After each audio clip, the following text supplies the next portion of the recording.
Upon my head they placed a fruitless crown, and put a barren sceptre in my gripe, thence to be wrenched by an unlineal hand, no son of mine succeeding. Macbeth. After this period, but under the most strict precautions against discovery, the sisters corresponded occasionally, exchanging letters about twice every year. Those of Lady Staunton spoke of her husband's health and spirits as being deplorably uncertain, her own seemed also to be sinking, and one of the topics on which she most frequently dwelt was their want of family. Sir George Staunton, always violent, had taken some aversion at the next heir, whom he suspected of having irritated his friends against him during his absence, and he declared, he would bequeath Willingham and all its lands to an hospital, ere that Fetch and Carry Telltale should inherit an acre of it. Had he but a child, said the unfortunate wife, or had that luckless infant survived, it would be some motive for living and for exertion. But heaven has denied us a blessing which we have not deserved. Such complaints, in varied form, but turning frequently on the same topic, filled the letters which passed from the spacious but melancholy halls of Willingham to the quiet and happy parsonage at Knocktarlity. Years meanwhile rolled on amid these fruitless repinings. John, Duke of Argyll and Greenwich, died in the year 1743, universally lamented, but by none more than by the butlers, to whom his benevolence had been so distinguished.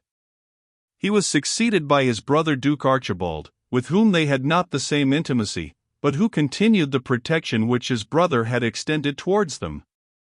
This, indeed, became more necessary than ever, for, after the breaking out and suppression of the rebellion in 1745, the peace of the country, adjacent to the Highlands, was considerably disturbed. Marauders, or men that had been driven to that desperate mode of life, quartered themselves in the fastnesses nearest to the lowlands, which were their scene of plunder, and there is scarce a glen in the romantic and now peaceable Highlands of Perth, Stirling, and Dumbartonshire, where one or more did not take up their residence.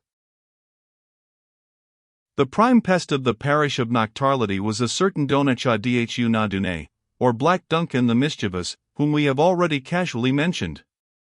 This fellow had been originally a tinkler, or caird, many of whom stroll about these districts, but when all police was disorganized by the Civil War, he threw up his profession, and from half-thief became whole robber, and being generally at the head of 3 or 4 active young fellows, and he himself artful, bold, and well acquainted with the passes, he plied his new profession with emolument to himself, and infinite plague to the country. All were convinced that Duncan of Knott could have put down his namesake Donnacha any morning he had a mind, for there were in the parish a set of stout young men, who had joined Argyll's banner in the war under his old friend, and behaved very well on several occasions. And as for their leader, as no one doubted his courage, it was generally supposed that Donnacha had found out the mode of conciliating his favor, a thing not very uncommon in that age and country. This was the more readily believed, as David Deans's cattle, being the property of the Duke, were left untouched, when the minister's cows were carried off by the thieves.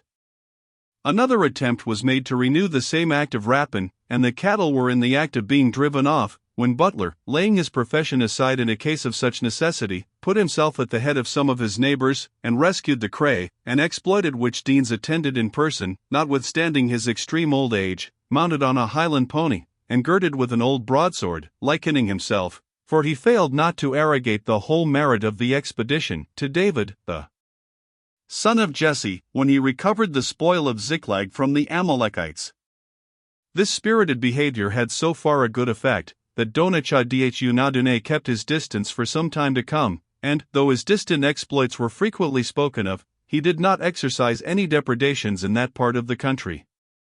He continued to flourish, and to be heard of occasionally, until the year 1751, when, if the fear of the second David had kept him in check, fate released him from that restraint, for the venerable patriarch of St. Leonard's was that year gathered to his fathers. David Deans died full of years and of honor. He is believed, for the exact time of his birth is not known, to have lived upwards of 90 years, for he used to speak of events as falling under his own knowledge, which happened about the time of the Battle of Bothwell Bridge. It was said that he even bore arms there, for once, when a drunken Jacobite laird wished for a Bothwell brigwig, that he might stow the lugs out of his head, David informed him with a peculiar austerity of countenance, that, if he liked to try such a prank, there was one at his elbow, and it required the interference of Butler to preserve the peace.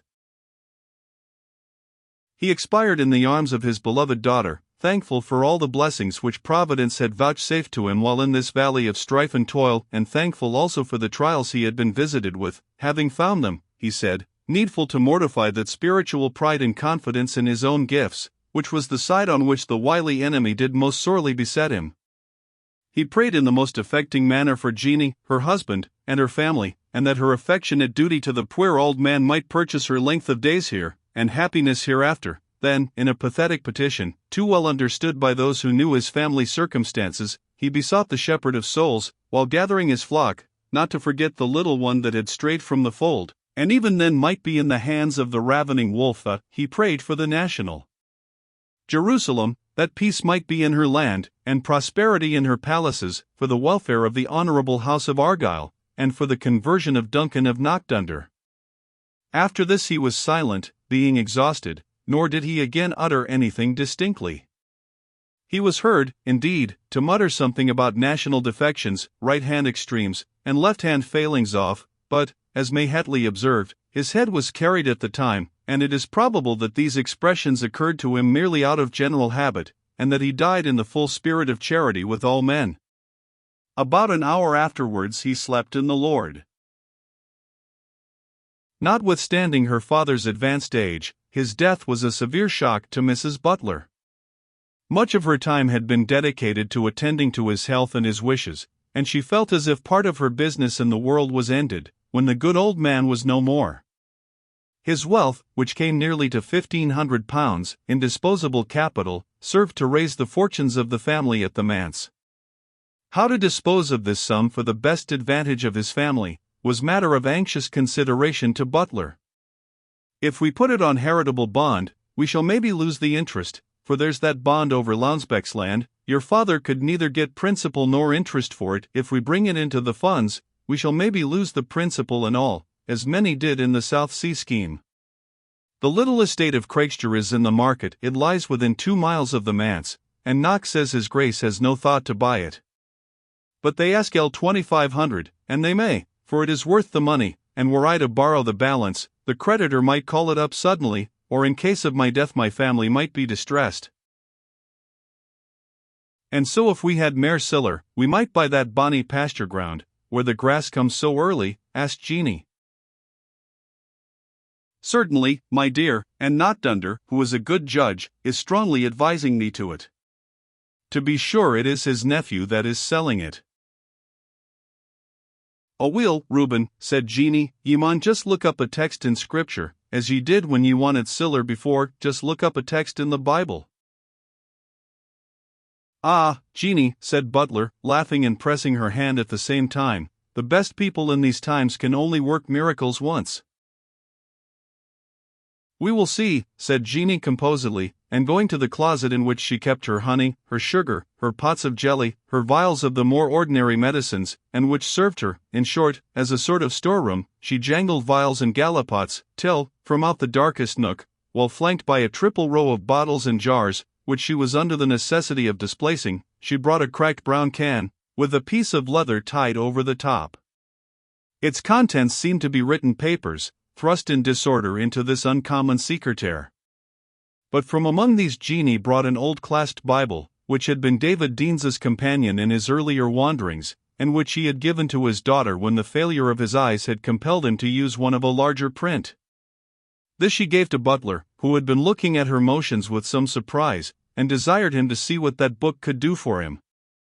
He opened the clasps, and to his astonishment a parcel of L50 banknotes dropped out from betwixt the leaves, where they had been separately lodged, and fluttered upon the floor. "I didna think to hae told you o' my wealth, Reuben," said his wife, smiling at his surprise, "till on my deathbed, or maybe on some family pinch, but it wad be better laid out on yon bonny grassholmes, than lying useless here in this old pig."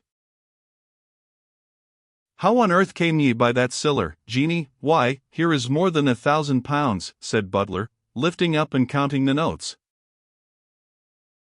"If it were 10,000, it's honestly come by," said Jeanie, "and troth I kenna how muckle there is o't, but it's a there that ever I got, and as for how I came by it, Reuben, it's will come by, and honestly, as I said before, and it's mair folks' secret than mine, or ye what hae kenned about it lang syne, and as for anything else, I am not free to answer mair questions about it, and ye maun just ask me nane. Answer me but one, said Butler. Is it all freely and indisputably your own property, to dispose of it as you think fit? Is it possible no one has a claim in so large a sum except you? It was mine, free to dispose of it as I like, answered Jeanie, and I have disposed of it already, for now it is yours, Reuben. You are Bible butler now, as well as your forbear, that my poor father had sick and ill will at.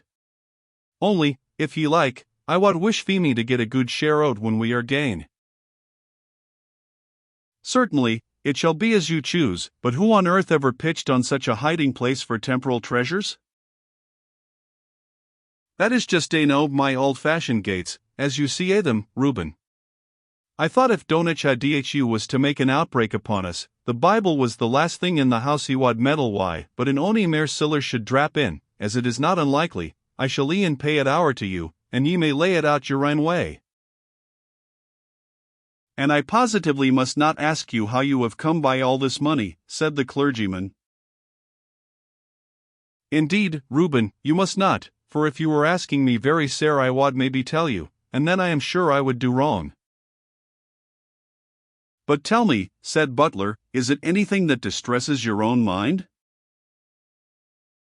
There is baith wheel and woke my world skeer, Reuben, but ye maun ask me nathing mair, this siller binds me to nathing, and can never be speared back again. Surely, said Mr. Butler, when he had again counted over the money, as if to assure himself that the notes were real, there was never man in the world had a wife like mine, a blessing seems to follow her. Never, said Jeanie, since the enchanted princess in the bairn's fairy tale, that camed gold nobles out o' the tayside of her haffetlocks, and Dutch dollars out o' the tother. But gang away now, minister, and put by the siller, and dinna keep the notes wampishing in your hand that gate, or I shall wish them in the brown pig again, for fear we get a black cast about them. We're ower near the hills in these times to be thought to hae siller in the house. And, besides, ye maun gree why knocked under, that has the selling oath the lands, and dinna ye be simple and let him ken o' this winfa, but keep him to the very lowest penny, as if he had to borrow siller to make the price up.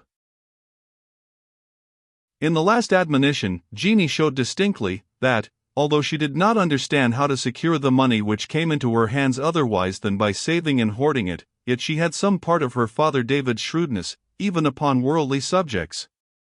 And Reuben Butler was a prudent man, and went and did even as his wife had advised him. The news quickly went abroad into the parish that the minister had bought Craigshire, and some wished him joy, and some were sorry it had gane out of the old name. However, his clerical brethren, understanding that he was under the necessity of going to Edinburgh about the ensuing Whitsunday, to get together David Deans's cash to make up the purchase money of his new acquisition, took the opportunity to name him their delegate to the General Assembly, or Convocation of the Scottish Church, which takes place usually in the latter end of the month of May.